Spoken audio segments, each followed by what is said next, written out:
Hello children. Next to formation of shadows. We'll understand what is the meaning of shadow and how the shadows are formed with the help of the light. We see shadows of plants, animals and other objects everywhere. You can see in the nature, you can see the plants shadow and again animals shadow and building shadow everywhere in the universe. If an opaque object is placed in the path of light, the light cannot pass through it. The rays are stopped from going to the other side of the opaque object and the space behind the object does not receive any light from the source. How the shadows are formed means if the opaque object is placed whenever the light ray passes through a straight line, if you place the opaque object behind the opaque object, light cannot pass through that, so that the image of the corresponding object without any light, some darkness is occur, that is called as a shadow.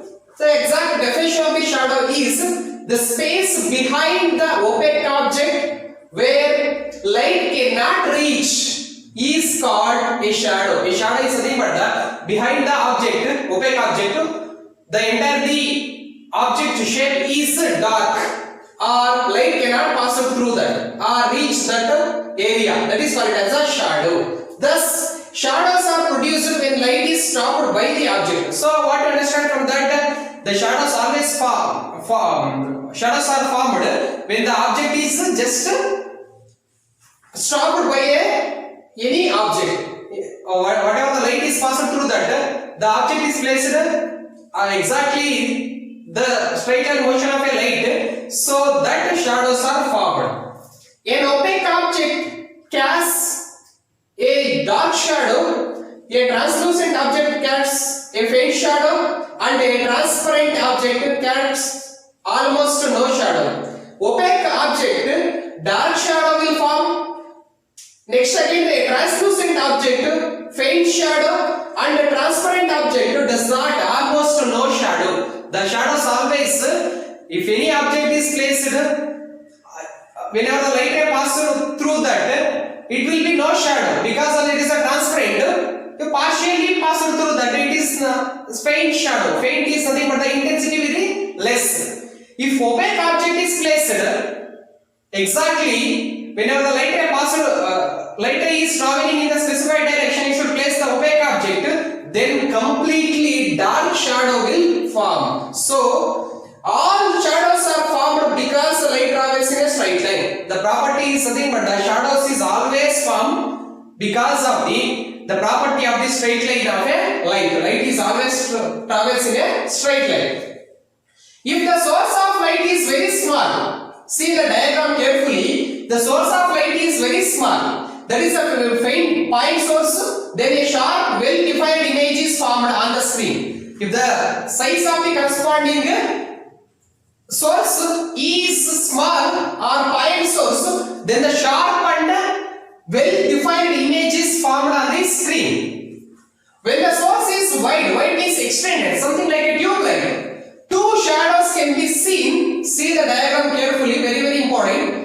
One shadow is completely dark. When the source is wide, extended source, two shadows can be seen. One shadow is completely dark. It appears at the center and is called the umbra. Means whenever if you take the source is extended source or wider source, so the two shadows are formed. Out of that, one shadow exactly at the center, dark. It appears at the center and is called the umbra. The other is the partial shadow. It is not a dark shadow, partial shadow surrounding the umbra called the penumbra. Umbra is nothing but the completely darkness which is exactly center of the corresponding opaque object, and again the penumbra is nothing but the surrounding of the umbra. It is a partially shadow. The penumbra surrounds the umbra. The penumbra is the surrounding of the umbra. You can see the diagram carefully. If you take an extended source and again place an object in between the screen and again the light source, the image, complete shadow is falls on the screen. The screen, two shadows are formed exactly center. It is a dark Next surrounding of that one is called as a penumbra. As shown in the figure, try to explain why there is a region of complete darkness, umbra, and the region of partial darkness, penumbra, in the shadow produced by an extended source. What is the reason behind it is, what you understand from that, it is the umbra does not receive any light from any portion of the source. The umbra part, it is not getting any light from the source, so that it is completely darkness, whereas the penumbra receives light from the partial of the light is received by the penumbra, so that it is partially shadow is formed, so that the umbra is completely darkness, full shadow, but penumbra is nothing but the only small portion of the light only reaches surrounding of the umbra, so that it is called as a penumbra. You can see the diagram in order to understand the umbra and penumbra. Next, shadowless lightning. Because of the without shadow, I want to focus on how and again how it will be arranged. Further, the fact that already you know shadows will be occur due to the propagation of the light rays in a straight lines. So the same principle is used to produce the shadowless lightning. How it is, let us understand.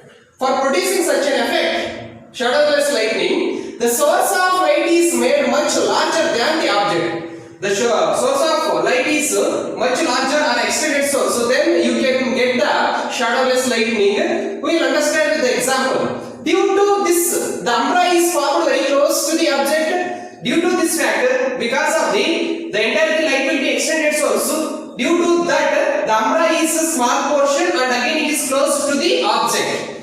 Thus, by reducing the umbra region of the shadow, the shadowless effect is created. So that the umbra region is reduced and close to the object, so that you can produce the shadowless lightning. We will understand with the example. When a fluorescent lamp or tube light on a object, a shadowless effect is produced. See the diagram carefully. Whenever the source of the object is extended source, so something like a tube light or fluorescent light, if any object in between that receiver and again the source production of the light, so that the umbra region must close to the object and again the umbra region will be reduced, so that shadowless effect will be created. So we will understand the same thing. If you can see the example and also the entire diagram of that. Next, birds and aircrafts fly too high for the umbra of their shadows to fall on the ground. The penumbra is very large and too faint to the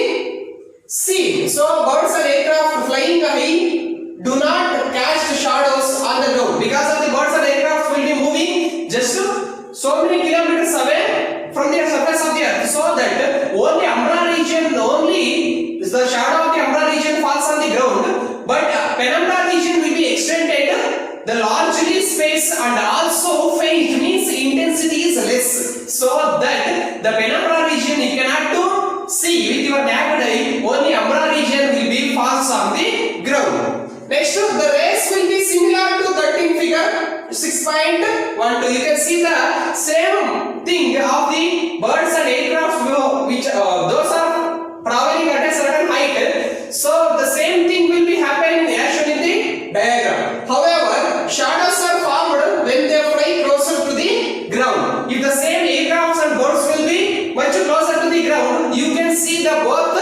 umbra region and penumbra region, but they are moving just so many kilometers far away from the surface of the earth, so that the faint one, the penumbra complete is faint one, you cannot to see the penumbra region, only umbra region part you can see with the help of the shadows, so that shadowless lightning will be produced by extending the source compared to the object. Compared to object, the source will be large or extended source, then you can get the effect of shadowless lightning.